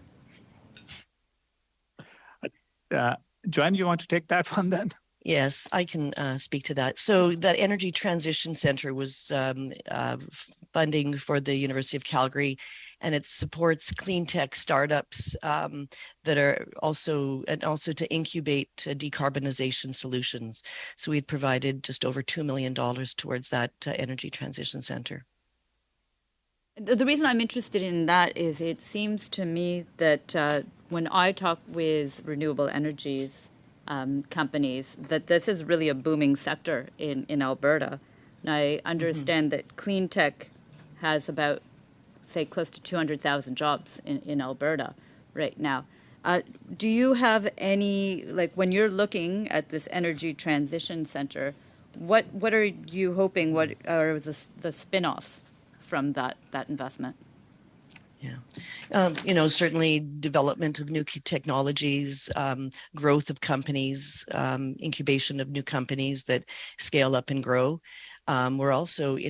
We've also looked at some studies here and funded some studies on the potential for the clean tech sector, and recognize that there's tremendous potential in Alberta and across the country, really, to invest in new technologies that are assisting not only the natural resource sectors, but all sectors in clean tech. 30 seconds. So just as far as it, have you identified then clean tech as one of the growing sectors for Alberta and for the prairies? Yes, absolutely. Absolutely. Yes. Okay, thank you. Thank you. And next, we're going to go to Monsieur Simard, who will have 2.5 minutes. So, Oui. Monsieur Simard, over to you. Quickly, Ms. Petit, let's keep going with our conversation from earlier. You referred to the DEX criteria with respect to the forestry industry. Can you provide them to the committee? Certainly. We can provide, the projects are based on a number of criteria. Thank you. Yep, thank you. Just provide those criteria to the committee. Thank you. I'd like to tell you this. What I know is that all forestry industry businesses that do first level processing, even if they plan on doing a project to go to the next step cannot receive support from you. They're sent back to global affairs, and every decision rendered is negative in their favor, is negative in their case. There is a company in my region that does pallets and other things. They've asked for support from your organizations. Their clients are not in the U.S. They're in Canada, but they can't receive DEX support because they instantly get turned away by a GAC. So that's a major problem for the development of remote communities that often rely on the forestry sector. And these small sawmills cannot receive the support of DEC Canada because they're constantly turned away, denied. Are you aware of that situation? Yes, indeed. We are looking at this issue, and we, of course, turn to Global Affairs Canada for the assessment of some projects based on criteria in order to make sure that that we are in keeping with our relationship with the criteria for a Canadian-American relationship. Excuse me, thank you. So I understand. Look, what I'd like to know about is this. Do you think it makes sense for Global Affairs Canada to prevent a company from receiving financial support from your agency, even if that company is not selling to the U.S.? Do you think that's normal? Does that make sense? If we don't do that quickly, and that we de facto say no to these levels of processing in the forestry industry? Answer. We have approved many projects in the forestry sector, as I said. Global Affairs is there to make some recommendations based on their expertise. And we, at DEC, we take into consideration their recommendations, and then we also look at a number of criteria, including, for instance, the innovation aspect. If it means we can develop some innovative projects, then that would be something that we would be more inclined to approve, regardless of the other aspects that might be brought to our attention. Okay, thank you. The 2.5-minute rounds do go very quickly. So now we're going to go for 2.5 minutes to Mr. Angus. And Mr. Angus, over to you. Well, thank you very much. And I'd like to thank all our Economic Development Agency representatives for the extraordinary work you did during COVID. You were a lifeline. We met with FedNor continually, the Ventures Center Group in Timmins. Those projects kept our communities afloat. So I want to thank you for that. Ms. Perreault, I want to ask you about FedNor. We fought for a long and hard battle to get FedNor to be a standalone agency. What is your budget now that you have this status? Is it, I see year in, year out, it's 31 million, 35 million, sometimes 38 million. Where are you now in terms of the grid that you have been working with in the past? So our core operating budget on a grants contributions is 41 million. That hasn't changed, but the supporting, we often deliver national temporary programs. So I would say during the last year, we delivered 145 million, and the year before that, a little bit over that with the COVID funding. Thank you. I pretty much live at the Prospectors Developers Association when it comes, and I pretty much live in the Northern Ontario booth. I think there's a few extraordinary things that should be put on the record. Number one, given we have investors from around the globe, Northern Ontario's footprint at that exhibition is much bigger than the EU, much bigger than anything from the United States, much bigger than anywhere else around the globe. Northern Ontario is, to me, a major attraction. And yet the businesses there tend to be small businesses, small SMEs, individual companies, First Nations. How important is it, and do you have the funding you need to make sure that we can put all those Northern Ontario businesses on display for the world at the Prospectors Developers? So the I guess the Northern Ontario Pavilion, thank you for those nice comments around that, so is targeting more small and medium-sized businesses in order to help them actually be able to go to attend and to be able to go there and make partnerships and do that. What we're seeing is the bigger organizations are going on their own and having, you know, their own bigger booths and different pieces like that, or coordinating, you know, like the City of Sudbury, like a Sudbury night or that kind of thing, right? So the focus for FedNor around that pavilion is to make sure that organizations or businesses that want to get into there are able to come and, you know, build as part of that pavilion. Thank you so much. Great, thanks. Now for 5 minutes, we're going to go to Ms. Stubbs to start with. Oh, thanks, Mr. Chair. Appreciate it. Thank you to all the witnesses who have participated and appeared here today. We appreciate your time very much. I just have an initial question, which I suspect quite reasonably will just have to probably be reported back in writing before the deadline for written submissions of this study. I'm wondering if each of the agencies can provide to this committee for the timeline of the last 3 years estimates or information on the economic impact of each of the investments that have been made, you know, of all kinds. So if you can give a sense of how many jobs were created in each of those investments. Pardon? By sector. Ted is clarifying for me. And if it's possible to give an estimation on tax revenue generated from the economic activity as a result of the various investments in each of your agencies over the last 3 years. If anybody can address that right now, that would be great. But it seems to me that that's a pretty comprehensive, substantive question, so it'd be perfectly reasonable if this just has to be followed up and submitted in writing after.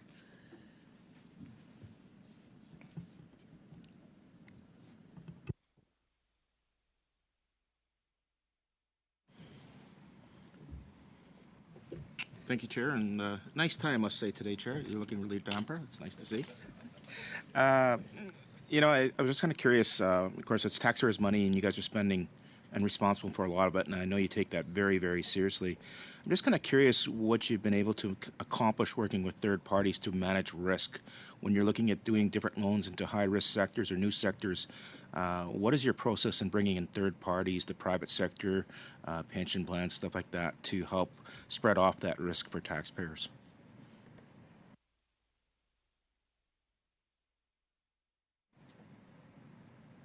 Is there anything being done to spread that risk off into the private sector, or are you solely mandated to just do things on your own?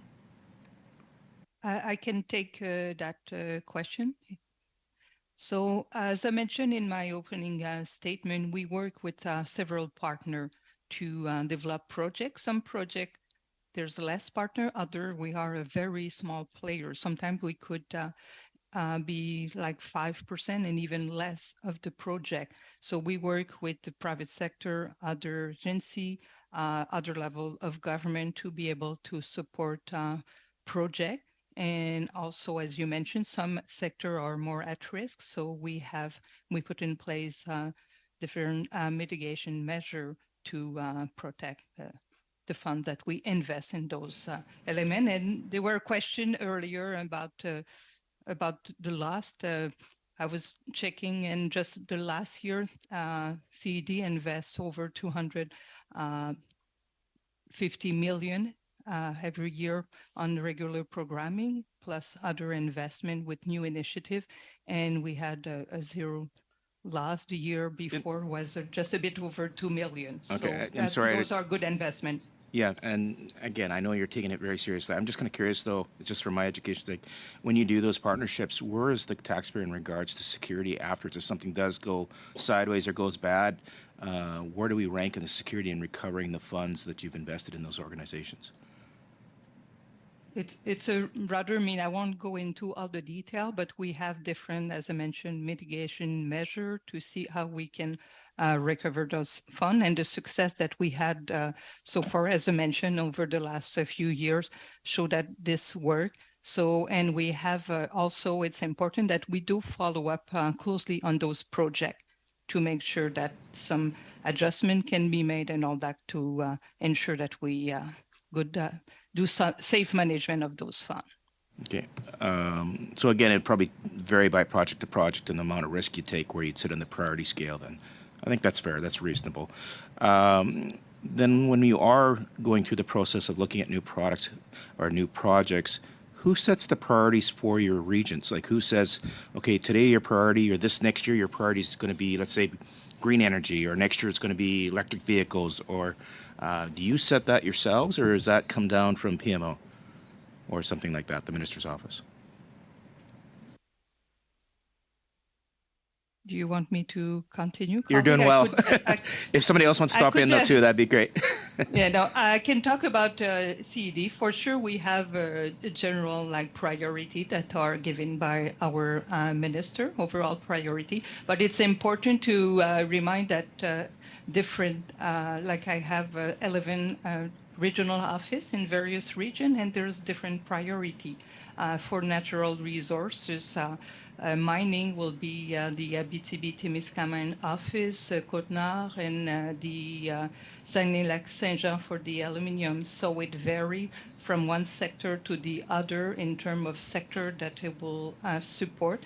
For sure, greening of our industry is an important aspect that we're looking, supporting also Indigenous communities, another key aspect that we always look. You mentioned green aluminum. I want to credit Mr. Martel, the MP for the Conservative MP in the region, for coining that phrase with the Americans and actually taking a commodity and actually making it a niche item and talking about how great a job Quebec does and green aluminum does in the world marketplace, and something we should all be proud of. We have the firmer member. Time there. A minute? Yeah, no, we're actually a minute seconds? over. You're at 6 minutes, so I'm going to move on to your next person. Just in the interest of keeping things going. So now we're going to jump to Mr. Sabera. So you'll have 5 minutes. Thank you, Mr. Chair, and thank you to all the witnesses today for coming and providing your thoughts and presentations. Obviously, just want to make a general comment to the development agencies. I've dealt with FedDev, as I refer to it, the Federal Economic Development Agency for Southern Ontario, and they've invested in a number of projects in my riding, but also in the region in Southern Ontario and the GTA, where the investments have been critical for the projects to be undertaken, for catalysts, for jobs, innovation, and for creating good economic standards of living for our residents. So I wish to say thank you. My first question is to the Canada's energy regulator. Obviously, thank you for your appearance as an economist myself. I was interested in hearing a thing. Just out of curiosity, when you are building your assessments or cases, you're obviously taking an impartial look at each project. But how do the sensitivities change over time? And when you're doing a base case, are you also doing a sensitivity on your base case to see where the outcomes are? So I assume your question relates to our energy information function that develops scenarios to the future, correct? Yes. Yeah. So in the past, those scenarios essentially stood by themselves, whereby we were making a series of assumptions, and then we were running our models to see where the model will land us in terms of supply, demand of different commodities through time. We were not making any kind of formal sensitivity analysis that were included in our report, although we had that data, in the background. That said, we recognize that the path to net zero for Canada is uncertain. There are different ways to reach that ambitious outcome.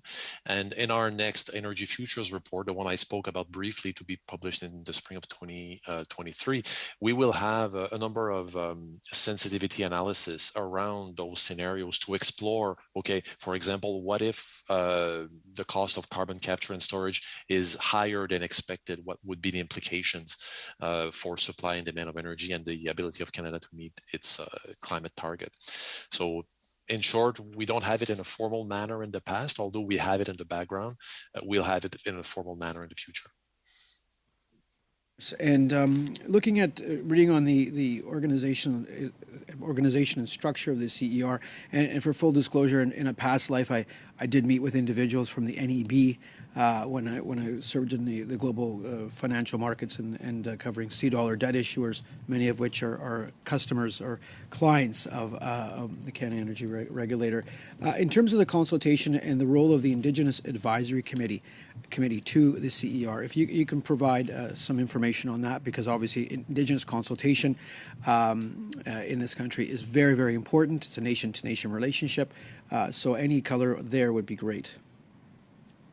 And it is definitely a strategic priority of the CER to invest in reconciliation. And I will just pass it over to my colleague, Mr. Dunford, who will be able to provide you with the color I think you're seeking. Certainly. I'll try to be brief. I'll offer that the Indigenous Advisory Monitoring Committees were set in place for both the Trans Mountain expansion as well as the Enbridge Line 3 projects when they were first announced in 2016. There's multiple objectives that are in place for those advisory committees. At the heart of it, though, it's intended to support Indigenous nations' effective and meaningful participation in the monitoring of the environmental, safety, and socioeconomic aspects related to those projects. We've certainly learned much from our partners and colleagues on the IAMCs. But one of the hallmarks that I'll point to is our Indigenous monitoring program, which has expanded beyond those projects, where we've had now over 100 field inspections that have benefited from the expertise that's been provided from our Indigenous monitors on the ground in inspecting those projects and assuring compliance to the regulatory requirements in place. Thank you. Just one brief question. Obviously, the robustness of the CER and its processes is very important to the people working in the energy sector, people working in the clean sector, and there's obviously a linkage between the two. But the timeliness, the ability to get the analysis completed is also important, especially in today's world where things are changing quickly, and energy security and energy affordability are of paramount importance. Can you speak to the timeliness and the ability for the CER to work under tight time constraints? Thank you. Yeah, a couple of points here. The first one is that the CER Act prescribe essentially legislated time limits for the Commission to make decisions and also recommendation on certain types of projects. So it's embedded in the Act, and it's also stipulated that any given application needs to be processed as expeditiously as possible, given constraints and principles of natural justice and procedural fairness. On top of this, the CER also has service standards that have been actually complied with over the past 5 years in terms of the timeliness to produce a decision over and above the legislative time limit that I spoke about earlier. And then last point is the strategic priority that we also have related to enhancing Canada's global competitiveness as stipulated in the CER Act. And there's a number of components to this, but one thing that I'll mention is that we have a clear eye to have our processes as predictable as possible, not necessarily the outcome of it, but rather the processes that we go through to assess an application, so that industry actually knows the expectation, both in terms of filing requirements, timeliness, as well as the different review steps that they will have to go through. Yeah, we're out of time on that round. So, colleagues, we have 20 minutes left. The next round should take 15 minutes. with the 5, 2.5, 2.5 questions. I do have an item that I'd circulated. I think everybody should have seen it. There's 4 quick items that we can package into one motion. We could either do that right now and put it away and then get back to the final 15 minutes of questions, or carry through and leave 5 minutes at the end. Any preference on how we finish the questions? Okay, so we'll then continue with going back to the Conservatives. And who do you have for your first 5 minutes? Okay, Randy? Sure. Mr. Hoback? Okay, over to you for 5 minutes. Chair, I just have a few questions, so I'll maybe just take 2 or 3 minutes, then we can speed things up, if that's okay with you. I'm just going to go back to the same round. I was finishing off my statement. We had a comment about, I think it's Blue Flyer buses out of Winnipeg going to Toronto. It's nice to hear those stories, and that's a good story. What disappointing part of it, I had a great meeting with Unifor this morning, and it's amazing how they want to get rid of gatekeepers. Like, they were talking to us about how the gatekeepers are holding things up, like affordable housing and places like that. And one of the comments they made in regards to the facility in Winnipeg and those buses going to Toronto, 60% of them are made in the U.S. 60% of that bus is still being made in the U.S. because of regulations in the U.S. that forced New Flyer to actually take and move part of their manufacturing out of Winnipeg into the U.S. to meet the U.S. requirements. And I do compliment Toronto for doing that, because Regina went and bought buses from China, so that's ridiculous. So I do think we should have more Canadian content in the products that are shipped and made here in Canada and bought here in Canada, just like other countries do around the world. So I guess when I go to my witnesses here, I'm just kind of curious, how are you working in regards to Canadian content when you're looking at, for example, electric vehicles and the supply chain of electric vehicles? How are you looking in the scenarios and saying, okay, is there enough Canadian content in the research? Is there enough Canadian content in the componentry going into this electric vehicle? Does that come into your formula as you look at that supply chain? That probably in Ontario.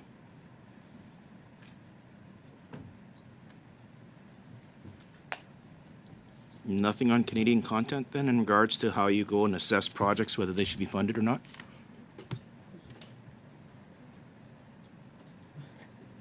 I could jump in on behalf of FedDev Ontario. Say it's not so much on the assessment side, but a lot of our investment portfolio is very much aimed either through the indirect investments we make in the ecosystem, or eventually direct to company as well, to positioning Southern Ontario-based suppliers to compete and thrive in these global value chains. And one of the investments we did make last year in partnership with the APMA was around the Project Arrow, which was building out the first made-in-Canada concept vehicle for EVs, which involved over 40 part suppliers at the outset and is 95% Canadian sourced. You're starting a pilot project like there, and I congratulate you for doing that. How do you make sure that that project now stays in Canada and doesn't get shipped out to the U.S. or somewhere else and get completed and built somewhere else? What is in the rules in regards to your funding mechanism to assure that the Canadian taxpayers actually receive all the benefits from the work you're doing?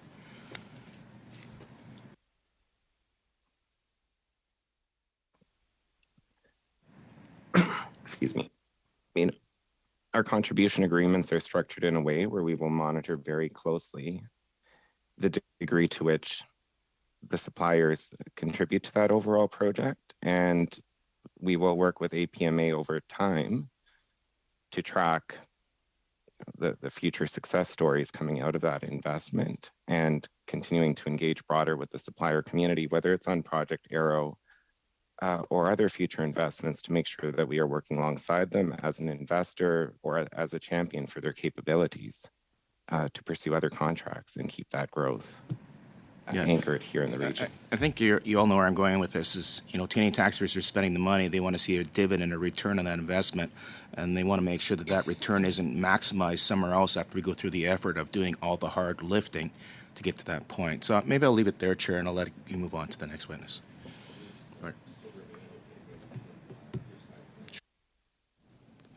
Yeah, to the Canada Energy Regulator, did you have an update on the numbers for Canada's baseload energy? Indeed, and the end-use energy demand is calculated using petajoules. So for the most recent actual data point we have in 2020, the number of petajoule is 11,257, which is actually a bit of a low mark given the 2020 pandemic. And then to 2030, that end-use energy demand is 11,659, which is a slight increase, presumably because of the increase from the low point of the pandemic in 2020. With the government's announcement that they're planning to get rid of natural gas by 2035, have you done any studies or analysis on what that's going to mean for Canada's baseload energy that is required going forward? I think the policy you may be referring to might be the phasing out or the net zero electricity generation system by 2035. Would that be correct? Which may include still natural gas as long as it is coupled with carbon capture and storage. We're out of time, I guess. So, yeah, sorry. Sorry to have to cut it off. But we're going to go over now to the side on my right. I have Ms. Lapointe down for the first for 5 minutes. Thank you, Chair. My question is for Atlantic Canada Opportunities Agency, since I didn't get a chance to ask questions on my first round. So can you tell us how your agency is creating opportunities for businesses to innovate and to increase their competitiveness as the investors around the world turn their attention increasingly to Canada? Yes, thank you for the question, Mr. Chair. So at ACOA, we work very closely with ecosystem partners, ecosystem players in terms of helping kind of lay the groundwork, startup companies, build innovation, and then that's where we use our not-for-profit or our non-repayable tools.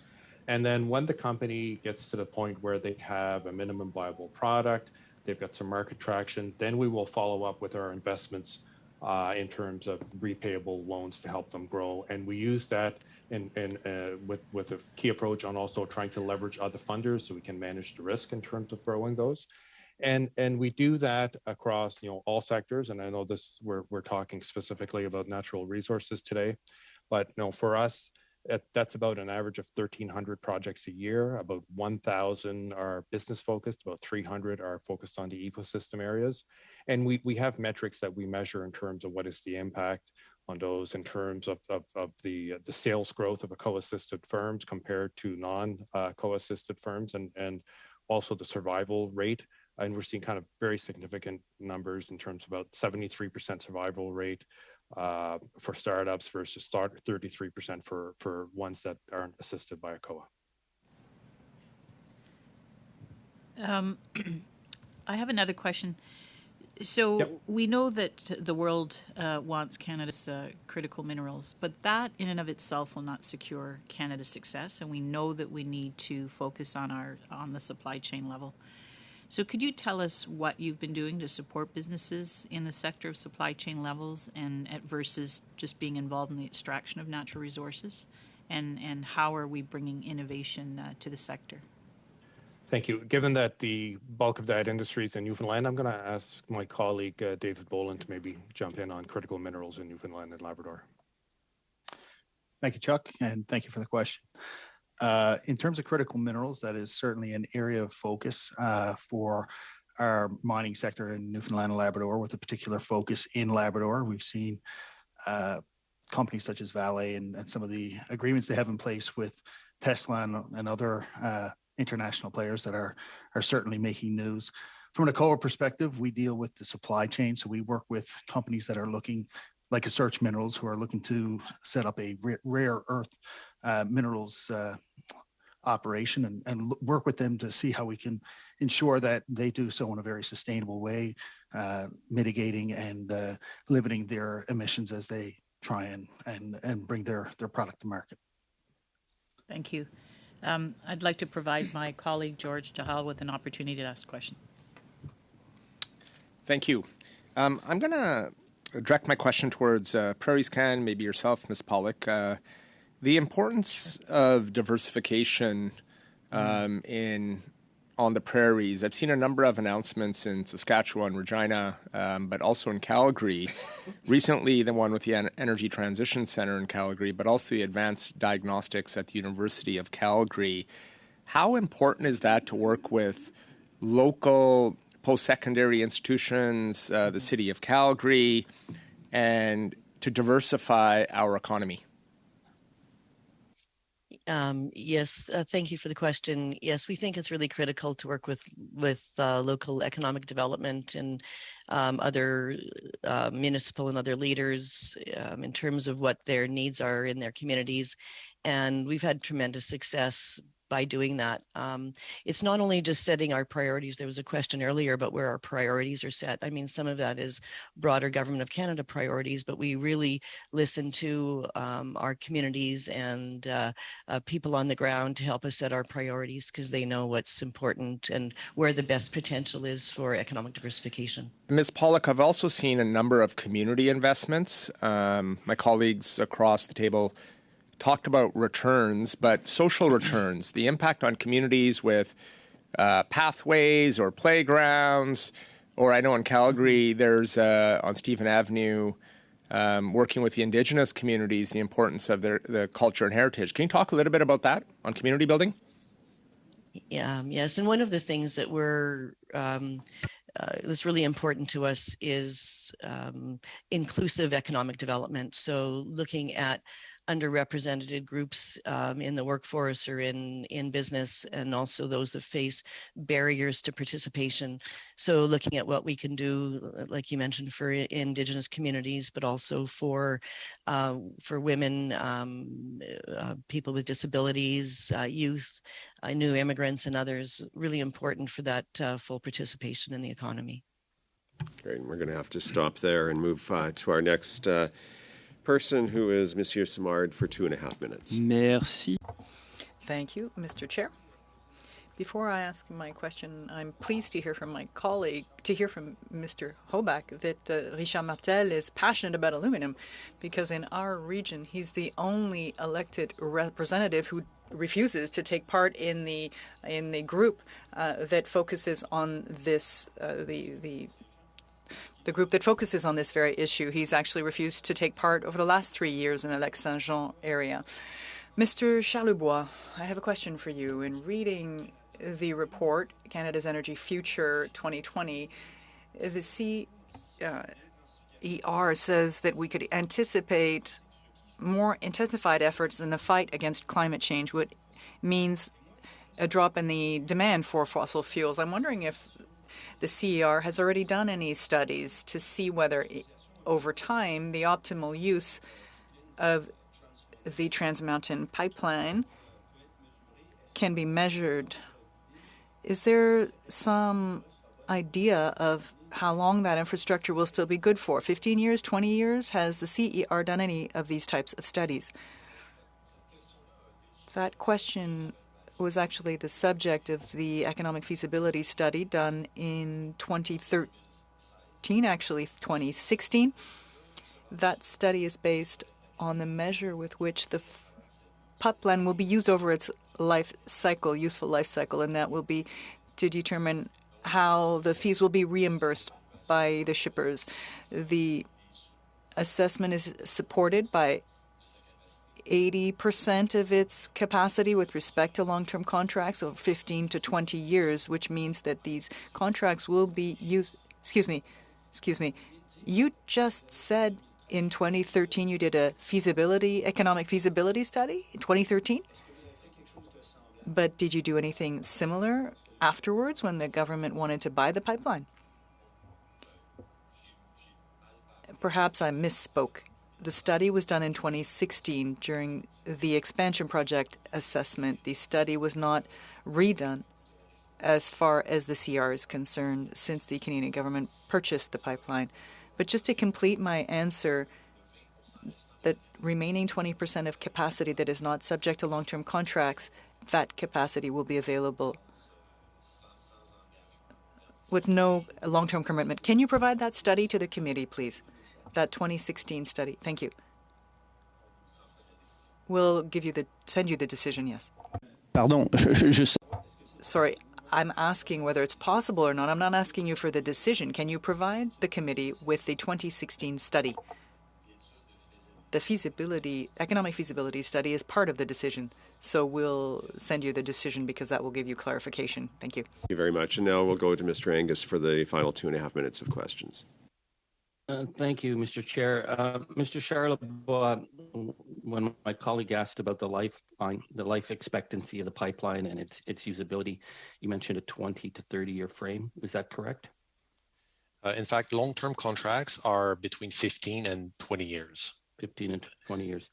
Because the TD and BMO banks have done a cash flow analysis that says the pipeline would become commercially viable over a 100-year time frame.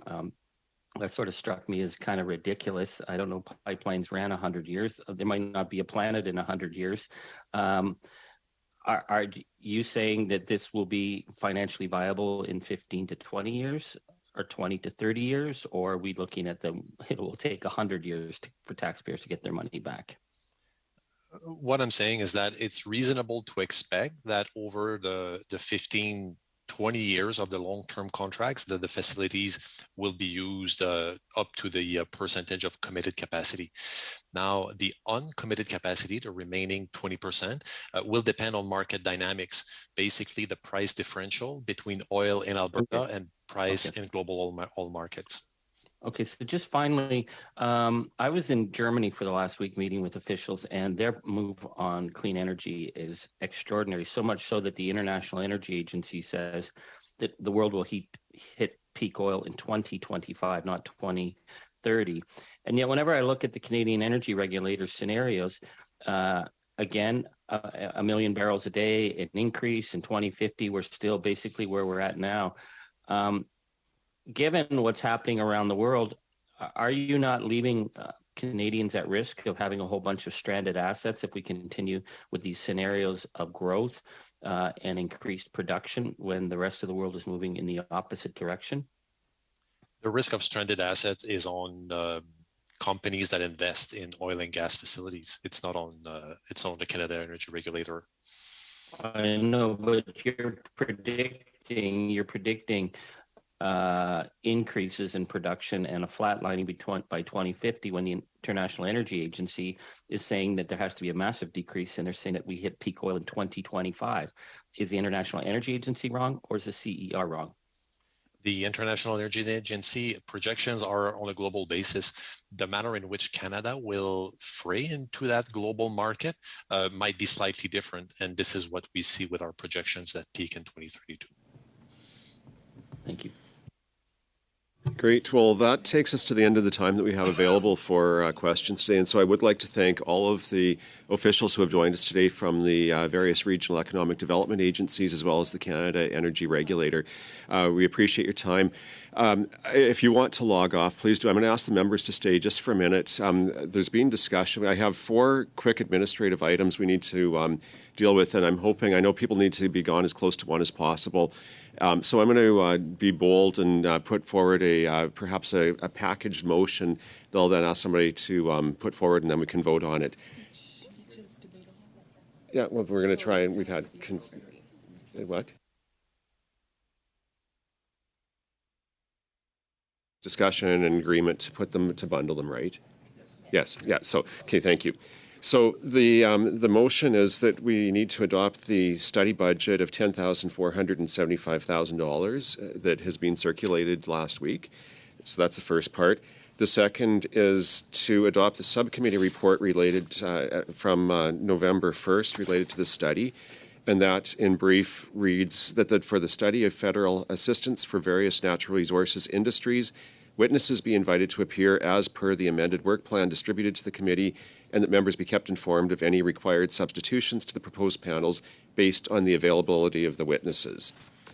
The third piece is that we grant Mr. James Maloney access to the digital binder since he will be replacing Ms. Jones while she's away for her medical treatments.